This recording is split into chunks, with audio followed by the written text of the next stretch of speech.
Okay, so for part two, I think where we left off before my kids rudely interrupted, story time. I think we left off of where trial was getting ready to start or whatever. So we were doing that. We were doing jury selection. I had to go through all of that and pick jurors.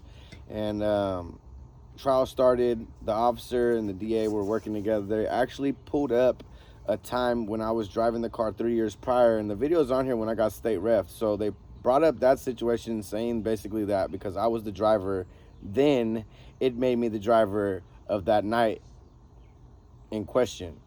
And allegedly it was me, but there's no physical proof, and you can't, by law in the state of California, have to be guilty without a reasonable doubt, and you can't go off a hearsay or just say that just because 3 years prior I was pulled over in that said vehicle, it makes me the driver that night. I drift cars. You know, all my friends fucking drive cars, and we all have drift cars.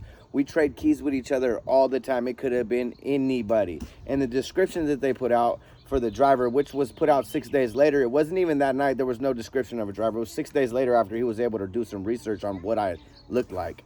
That's when they came out with a white or Hispanic male with a beard and mustache and tattoos. That is the average. Oh, and a red hat. That is the average fucking description of any normal person in Stockton. You know, it could have been anybody. With that being said, I'm like, you guys really don't got shit trying to say it was me. So we're going to fight this. And so I followed through. You know, they still didn't want to come off of the deal. They still want to send me to prison. So we started going to trial. We did the jury selection, blah, blah, blah. Officer gets on the stand. You know, he's the first witness. And basically describes, this is how it went, you know, because there was only, I think it was about 9 seconds that the pursuit lasted. And after that, you know, they had to call it off. But allegedly, you know, this is what they said inside the courtroom. So it's all on paper. But they asked the officer, you know, during this pursuit, you know, what happened or whatever.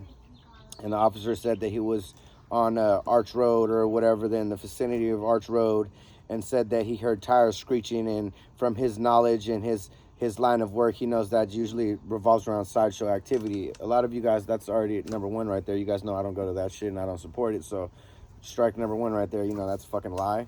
But anyways, he said that's what he heard, and that's what brought his attention to the area. So he came to the area. There's about 4 vehicles there. When he showed up, nobody was doing anything.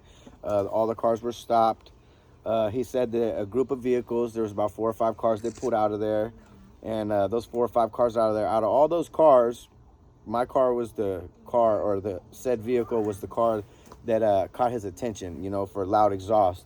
So he maneuvered down a one-way. He hopped on the opposite oncoming traffic just so he can squeeze in between me and basically cut the car off behind me, you know, cut him off and swerved in front of him or whatever. And upon that, he said that he tried to pull over the vehicle. The car, whoever was driving it, stuck his hand out the window, said he had tattoos on his arm. Eventually he pulls the vehicle over, and within 12 seconds of pulling that vehicle over, you know, the officer said he got out of the car, but on the body cam footage shown, you know, it shows him, he never got out of the vehicle, not one time, and on the body cam footage it shows. But under oath, you know, on the stand, he said that, you know, as he was getting out of the vehicle, or as he was approaching my car, or the said vehicle in question, you know, he was walking up to it. There's the things that the officer said, but the body cam footage showed something totally different. And as he said that, you know, the Infiniti speeds off, and you can hear it in the body cam footage, and all you hear is the backfires and the pops. And then the officer, then they ask him again, they proceed to ask him, you know, hey, so after this, what happened? So he says that he follows the Infiniti down Farmington or Mariposa Road or something like that over there, and then he gets over there and the Infiniti loses control but quickly regains control of the vehicle, spins out, is facing the opposite way like a real movie scene is what I was taking, and what I'm hearing in here just feels like a movie. And then I guess the Infiniti went out, lost control or whatever. The cops went zooming past him because they thought he went one way, and then he took off, or him or her, whoever was driving the car, took off towards 99, and eventually got to 99, and then apparently the Infiniti flew off the side of the embankment, you know, 20-foot drop off, but somehow the car flew off the freeway and nothing happened to the car. You know, the car was perfectly fine, I guess, because the next thing the officer said that he was getting on the freeway, and as he was getting on the freeway, you know, he can see my Infiniti or said vehicle, and it's not mine because it wasn't registered to me, but, you know, apparently it was mine. And he starts getting up behind the Infiniti, whatever. So he said he's behind the Infiniti. As the Infiniti's taking off, you know, he said, you know, okay, what happened at this point? The DA asked, okay, at this point, what happens? And then the DA says, you know, or the officer goes ahead and proceeds by saying, you know, at this point, I was getting behind the Infiniti, but my car, he asked, how fast were you going already? He said, I was doing about 105 miles per hour, and the Infiniti was rapidly pulling away from me. Bus lengths is what he described in there. He said that the Infiniti he was never going to catch, so he had to terminate the pursuit. He said the car had to be going at least 170, 180 miles an hour on the freeway.